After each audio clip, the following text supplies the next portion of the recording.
भगवते वासुदेवाय।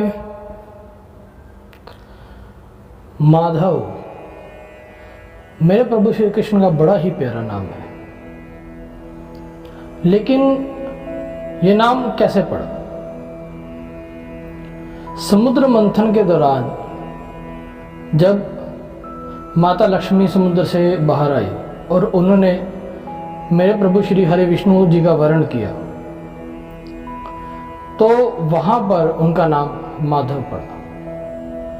माधव का अगर आप संधि विच्छेद करेंगे तो मां शब्द का अर्थ होता है लक्ष्मी और धव का मतलब होता है पति, अर्थात लक्ष्मी के पति, लक्ष्मीपति श्री हरि विष्णु माधव।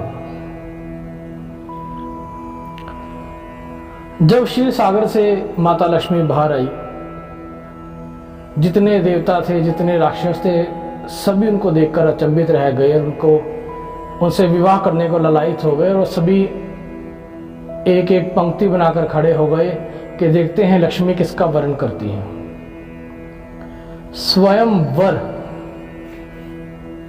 स्वयंवर जो था सबसे पहला सृष्टि के अंदर यही हुआ था, जब माता लक्ष्मी ने स्वयं अपने लिए वर को चुना था। जब माता लक्ष्मी ने देवताओं को देखा तो सभी देवताओं में कोई ना कोई कमी अवश्य थी, लेकिन ऐसे ही आगे चल के जब उन्होंने श्री हरि विष्णु को देखा तो वह उन्हें सर्वगुण संपन्न मिले। अब जो इस कथा का प्रारूप है कि श्री कृष्ण की 6 निशानियां, ऐसी कौन सी 6 निशानियां हैं जो आप किसी इंसान के अंदर देखकर यह पहचान कर सकते हैं कि वह इंसान, देखिए भगवान हम सब के अंदर है, आपके अंदर भी कृष्ण है, मेरे अंदर भी कृष्ण है, हर किसी के अंदर कृष्ण है, लेकिन अपने अंदर के कृष्णत्व को, अपने अंदर के ईश्वरत्व को हमने कितना जागृत किया हुआ है। जैसे मैं कहता हूं कि सम रज जो होते हैं, तीनों गुण जो है, तमोगुण, रजोगुण, सतोगुण, ये तीनों गुण हमारे अंदर विद्यमान होते हैं, लेकिन वो कितनी कितनी परसेंटेज में है उससे डिपेंड करता है कि हम कैसे इंसान हैं। ऐसे ही हम सब के अंदर कृष्ण भगवान है, ईश्वर है।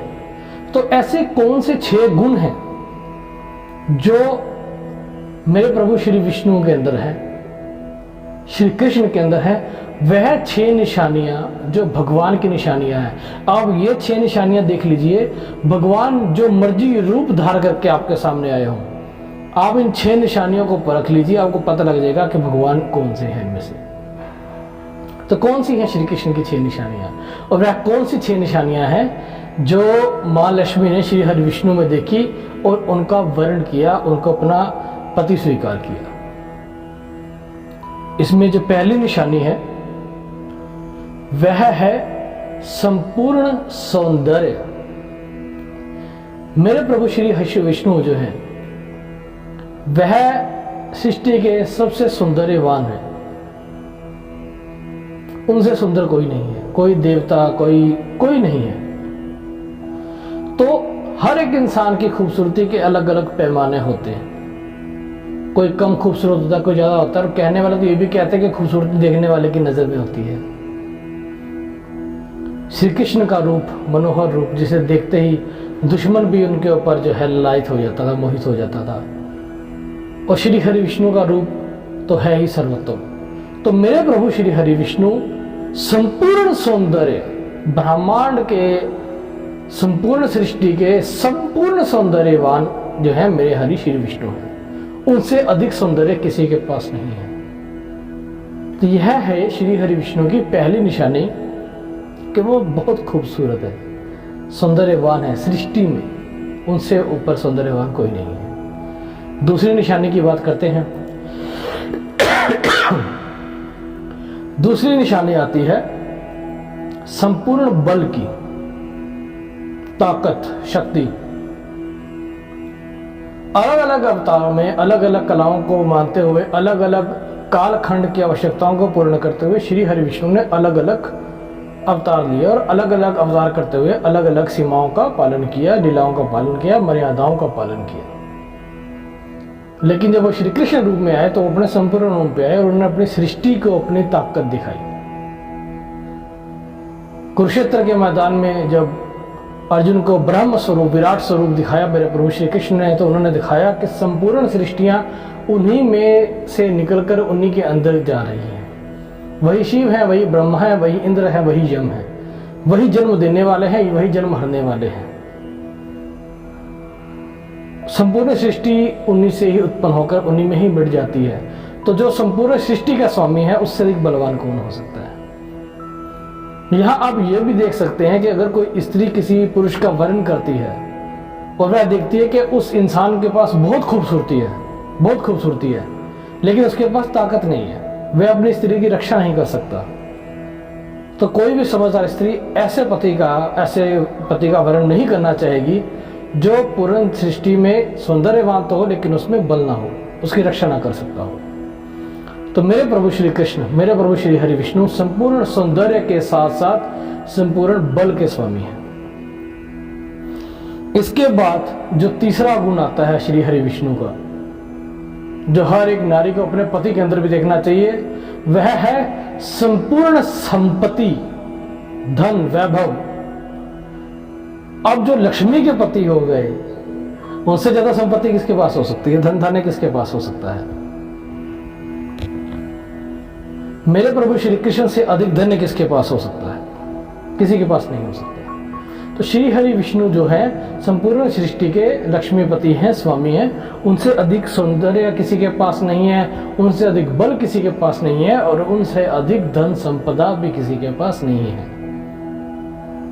अब इसको आप अपने सामान्य जीवन में कैसे रिलेट कर सकते हैं कि अगर आप किसी का वर्णन करना चाहते हैं, आप देखते हैं कि उसके पास सौंदर्य भी है, उसके पास बल भी है, लेकिन वो धनहीन है और संपूर्ण जीवन में वो धनहीन ही रहने वाला है, तो ऐसे बल का, क्योंकि जिसके पास धन नहीं है उसके बल की क्या वैल्यू रह गई, उसके सौंदर्य की क्या वैल्यू रह गई, क्योंकि जीवन यापन के लिए धन की भी बहुत आवश्यकता होती है।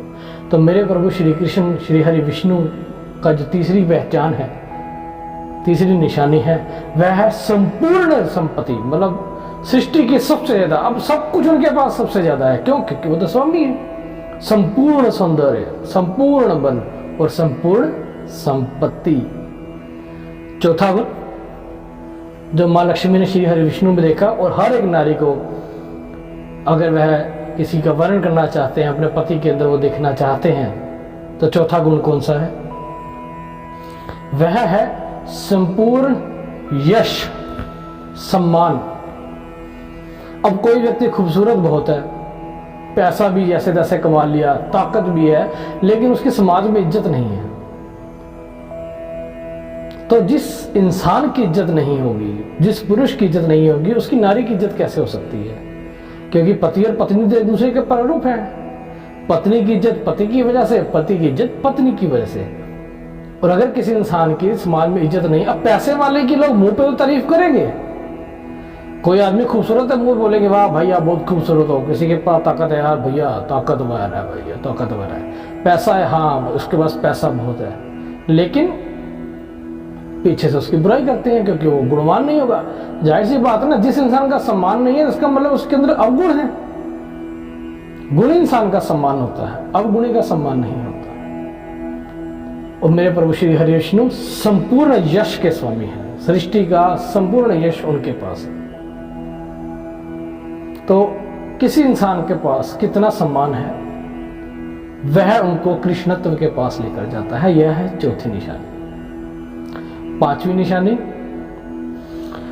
निशानी है संपूर्ण ज्ञान, नॉलेज। अब आप अंदाजा लगाइए, किसी इंसान को, इंसान खूबसूरत भी है, माता पिता का इकट्ठा किया हुआ पैसा भी है, ताकत भी है, शरीर भी अच्छा है, और जो है वो संपत्ति भी है और इज्जत भी है, उसकी पैसा है तो इज्जत भी है, लेकिन वो इंसान मूर्ख है, उस पर ज्ञान नहीं है किसी बात का। तो क्या होगा? अगर किसी के पास बल है लेकिन ज्ञान नहीं है, तो कोई निर्बल भी हल्की सी बुद्धि लगाकर उसको मूर्ख बना देगा, हरा देगा। उसके पास पैसा है लेकिन बुद्धि नहीं है तो लोग उसको ठग के ले जाएंगे। अगर वो सुंदर है और उसके पास अकल नहीं है तो फिर तो वैसे ही उसका सम्मान नहीं है, और जिसके पास ज्ञान नहीं है तो यश तो उसका हो ही नहीं सकता। बोलो श्री राधे। तो धन, बल, यश और सौंदर्य अगर ज्ञान नहीं है तो किसी काम का नहीं है। और मेरे प्रभु श्री हरि विष्णु वो तो सृष्टि का स्रोत है, ज्ञान का स्रोत है, संपूर्ण ज्ञान के स्वामी हैं। उनसे ऊपर ज्ञानी कौन हो सकता है। ये 5 गुण हैं। अब जो छठा गुण आता है सबसे महत्वपूर्ण, मेरे प्रभु श्री हरि विष्णु का छठा गुण जो मां लक्ष्मी ने उनमें देखा, श्री कृष्ण की छठी निशानी कौन सी? वह है संपूर्ण त्याग। अर्थात सौंदर्य होने के बाद भी, ताकत होने के बाद भी, बल होने के बाद भी, यश होने के बाद भी, धन होने के बाद भी, ज्ञान होने के बाद भी उसका घमंड नहीं है। ले जाओ, लेके जाना है तो मोह नहीं है उससे। अगर आपके पास पैसा है ना और आप पैसे के मोह में पड़े हुए हो तो जितना मर्जी पैसा हो जाए तो आप रजोगुण में फंस जाओगे। हाय और पैसा और पैसा और पैसा। क्यों? पैसे के मोह में हो। कई लोग होते हैं उनके पास बहुत पैसा होता है, 100 रुपए मांग लो जान निकल जाती है। त्याग की भावना नहीं है, त्याग का भाव नहीं है। और कई लोग होते हैं मध्यम वर्गीय होते हैं, गरीब होते हैं, लेकिन उनके पास कोई भूखा चला जाए ना तो भरपेट खाना खिलाते हैं बैठकर। अमीरी जो होती है उसकी कोई सीमा नहीं है, उसका कोई लिमिट नहीं है कि हाँ इतना पैसे वाला अमीर है और इतने इससे कम पैसे वाला गरीबी में आता है। अमीरी जो होती है हमारी सोच में होती है, हमारे भाव में होती है, हमारी प्रकृति में होती है, नेचर में होती है। एक आदमी जेब में करोड़ रुपया लेके जा रहा है लेकिन वो इतना लालच में है कि वो किसी को 10 रुपए नहीं दे सकता। उसको भूख लग रही है, वो अच्छे होटल में खाने नहीं खा रहा, 20 रुपए का रेहड़ी पे खाना खा रहे में पैसे बचा लो, तो गरीब है, अपने पे खर्च नहीं सकता, पैसे का क्या करना है, अचार डालना है।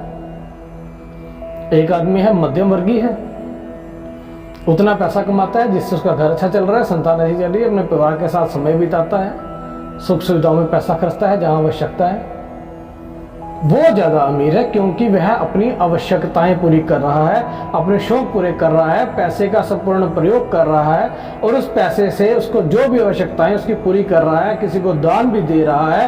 पैसा रखने के लिए वो पागल नहीं है, पैसे का त्याग करने में उसको दर्द नहीं होता, तकलीफ नहीं होती। उसको लगता है कि मेरे पास इतना पैसा है कि मैं किसी की हेल्प कर सकता हूँ, किसी की सहायता कर सकता हूँ। तो ये होता है त्याग का भाव। किसी के पास बल बहुत है, ताकत बहुत है, लेकिन अगर कोई कमजोर है, किसी पे अत्याचार हो रहा है तो वह उसकी सहायता नहीं कर सकता। उसको लगता है मैं अपना बल इस पे क्यों खर्च करूं, तो क्या फायदा ऐसे बल का जो किसी कमजोर के काम नहीं आ सकता। विपत्ति के काल में आपने देखा होगा कई ऐसे लोग होते हैं, किसी के साथ कोई दुर्घटना हो जाती है, किसी को खून की जरूरत होती है, लोग अपने मित्रों को, रिश्तेदारों को फोन करते हैं कि हमें कुछ खून की जरूरत है।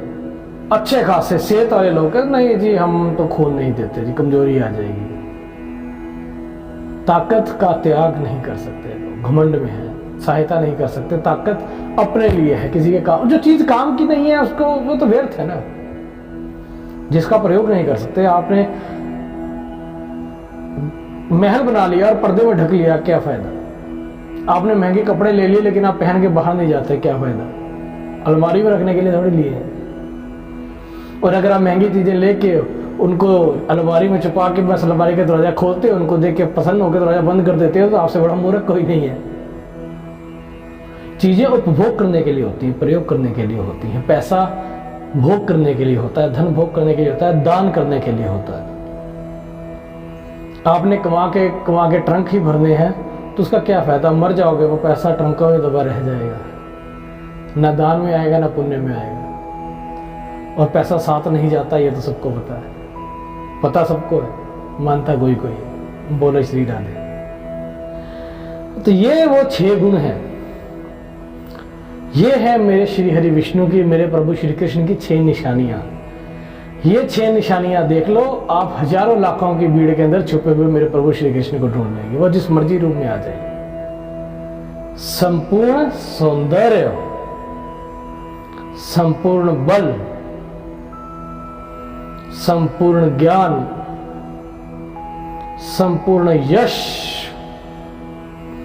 संपूर्ण संपत्ति और संपूर्ण त्याग, मेरे प्रभु श्री कृष्ण की 6 निशानियां। जाइए और ढूंढिए। अब आपसे मेरे प्रभु श्री कृष्ण छुप नहीं सकते, ढूंढ लीजिए। ओम नमो भगवते वासुदेवाय। ओम नमो भगवते वासुदेवाय।